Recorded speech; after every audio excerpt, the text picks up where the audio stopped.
16 करोड़ घरों में नल आ गए हैं।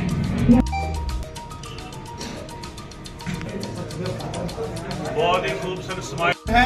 भारतीय जनता पार्टी ने has ensured that there is peace in place in Jammu and Kashmir. कोई भी ऐसी चीज नहीं है जो पीछे यहाँ पे हालात बनते थे, आज उनका कोई जिक्र नहीं है। There will be a very peaceful yatra, और उसमें जो सबसे बड़ी कॉपरेशन है वो लोगों की तरफ से है, वो कश्मीरी युवाओं की तरफ से है। और मुझे लगता है कहीं ना कहीं यात्रा से हम एक मैसेज भी भेजने जा रहे हैं पूरे देश में और पूरे विश्व में कि जम्मू कश्मीर आज भी उतना ही वेलकमिंग है जितना हमेशा हुआ करता था यात्रियों के।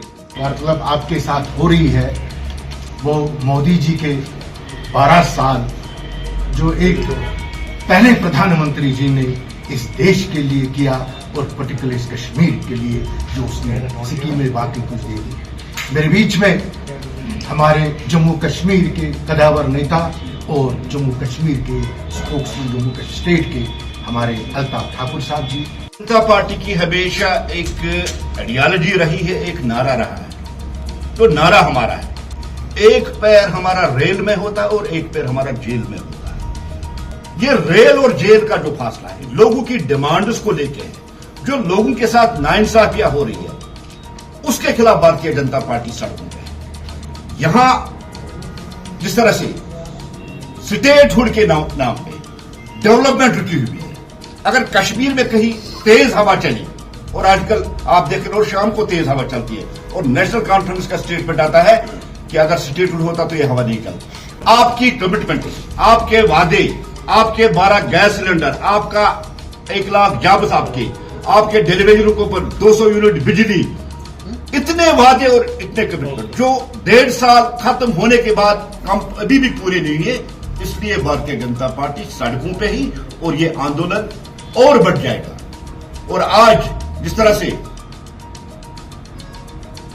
उमर साहब को जो लोगों ने गर्मी उनके दिमाग में बढ़ा दी है, सवाल पूछ के कि आपने इन वादों और गारंटी को क्या अपने आप को कूल करने के लिए दाचिगम की हम जंतर मंतर पे धरना देने के लिए जा रहे हैं। और स्टेटहुड की आड़ में यहाँ की डेवलपमेंट, यहाँ की एम्प्लॉयमेंट, यहाँ का रोजगार, यहाँ की तरक्की कामों को आप रोक नहीं सकते। काजीगुंड टनल से लेके पहलगाम तक जाइए, और इस केपी रोड के दुकानदारों से, यहाँ के रेड़े वालों से, उनसे सवाल पूछिए कश्मीर टूरिस्ट आना चाहिए या नहीं आना चाहिए, यह बेहतर जवाब आपको देंगे। आप गुलमर्ग जाइए, आप पहलगाम जाइए, क्योंकि टूरिज्म कश्मीर की इकोनॉमी की रीढ़ की हड्डी, और पहलगाम अटैक भी इसीलिए हुआ था ताकि कश्मीर की इस इकोनॉमी की रीढ़ की हड्डी को तोड़ा जाए।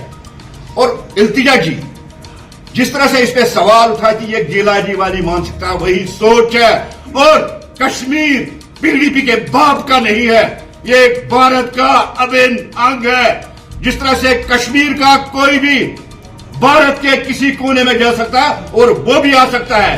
क्या पीडीपी यहाँ के हाउस बोट, यहाँ के होटलियर, यहाँ के रेड़े वालों, यहाँ के दुकानदारों, यहाँ के घोड़े वालों, उनकी रोजी रोटी पे लात नहीं मार रही है? ये भारत है, नया जम्मू कश्मीर है, यहाँ अलगाववाद सोच के लिए कोई जगह बची ही नहीं है। सब कुछ देख लिया कश्मीर के लोगों ने, पीडीपी को भी, नेशनल कॉन्फ्रेंस को, और ये रिलीजियस सेंटिमेंट्स और ये रिलीजियस नारे ज्यादा देर नहीं चलने वाले। आज कश्मीरी डेवलपमेंट का 2029 में आप देखेंगे भारतीय जनता पार्टी कश्मीर से भी डबल फिगर में जीतेगी, और भारतीय जनता पार्टी में जो नई गवर्नमेंट होगी वो डेवलपमेंट की होगी, विकास की होगी, जन कल्याण की होगी, ट्रस्ट की होगी, और वो भारतीय जनता पार्टी की होगी। पता है कि नेशनल कॉन्फ्रेंस की गवर्नमेंट में हेल्थ सेक्टर हमारा ठीक है, चरमरा गया है। ये सिर्फ एक प्राइवेट हॉस्पिटलों की बात है। आप गवर्नमेंट हॉस्पिटल की हालत देखिए ना, मर रहे लोग, इलाज नहीं हो पा रहा है, डॉक्टर्स अवेलेबल नहीं है। फंडिंग सेंट्रल गवर्नमेंट करती है, और उसको इंप्लीमेंट करना, और एडमिनिस्ट्रेटिव लेवल पे उन चीजों को देखना, उनको करेक्ट करना, ये हमारी गवर्नमेंट की ड्यूटी है, जिसके चीफ मिनिस्टर उमर अब्दुल्ला साहब, और बदकिस्मती से इसी साउथ कश्मीर की मिनिस्टर साहिबा हेल्थ सेक्टर को देखती है, उनको इसको देखना चाहिए। कोई आशीर्वाद उनको मिला नहीं, स्ट्रेट फॉरवर्ड, या तो सेंट्रल गवर्नमेंट के साथ दोस्ती करके चलो और कश्मीर के लोगों का कल्याण, डेवलपमेंट करो या खुले तौर पर निकलो। ये चुप चुप के आशीर्वाद जिस तरह से आप लेने जा रहे हो बार बार, उनको कोई आशीर्वाद 13 करोड़ लोगों को इन 12 सालों में पक्के मकान मिले, जो भी हमने अभी फिल्म में भी आपको दिखा दिया।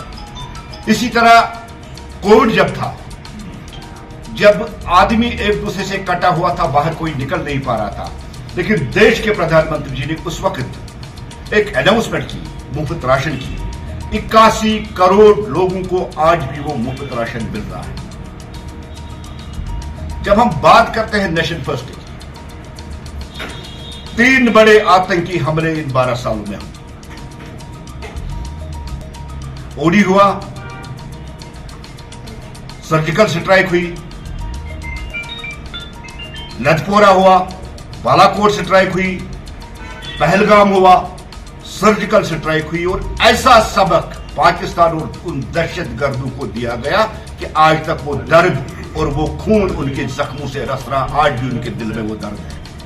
ये कमिटमेंट है देश के प्रधानमंत्री नरेंद्र मोदी जी की कि नेशन फर्स्ट, किसी भी सूरत में देश की एकता, देश की अखंडता और देश की सिक्योरिटी के लिए कोई कंप्रोमाइज नहीं। और आज भी आप देखते हैं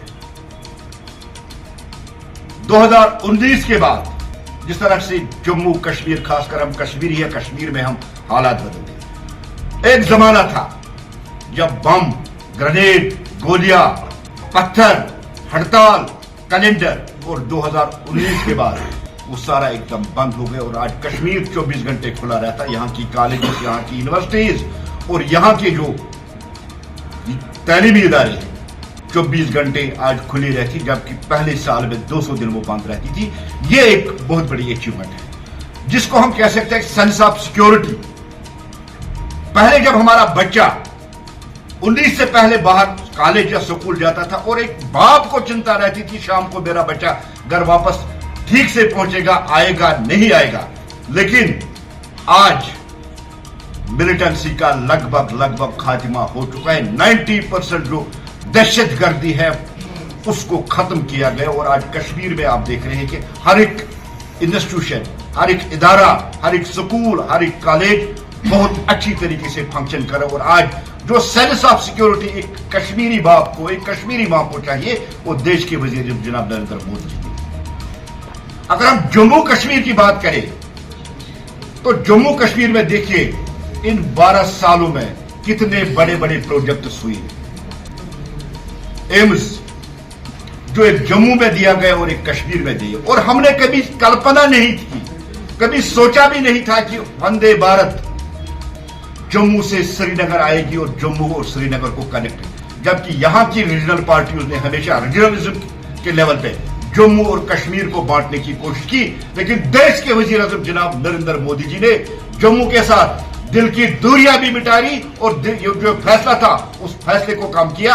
आज हम श्रीनगर से जम्मू वंदे भारत और जम्मू से श्रीनगर वंदे भारत के जरिए आ रहा है। ये सबसे बड़ी अचीवमेंट है। क्यों दुनिया अनजान थी हमारी काबिलियत से? क्यों हम दुनिया से नजर झुकाकर बात करते थे? क्यों छाई रही मायूसी? सुबह जब सूरज उगा उम्मीदों के बर्फ के साथ और प्रारंभ हुई